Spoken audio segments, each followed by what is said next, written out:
Praise the lord.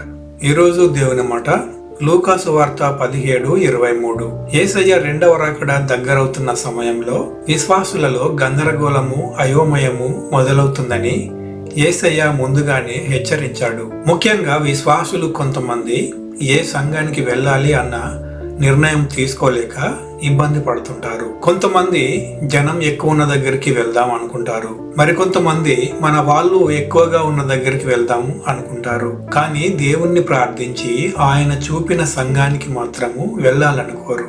లేదా దేవుణ్ణి ప్రార్థించి ఆయన చిత్తమైన సంఘం ఏమిటి అని కనుక్కోరు. అయితే దేవుని వాక్యము చెప్తున్నది ఏమిటంటే, క్రీస్తు తెచ్చినటువంటి దేవుని రాజ్యము మన హృదయములోనే ఉంది. అంటే మనము మారు మనసు పొందుకోవటము అన్నింటికన్నా ముఖ్యమైన విషయము. కాబట్టి ఏ సంఘము మిమ్మల్ని ఆ విధంగా హెచ్చరిస్తోందో, ఏ సంఘము మిమ్మల్ని అటువైపు నడిపిస్తోందో, ఏ సంఘము ద్వారా మీరు మనశ్శాంతిని పొందుకుంటున్నారో ఆ సంఘమే దేవుడు మీకు చూపినటువంటి సంఘము.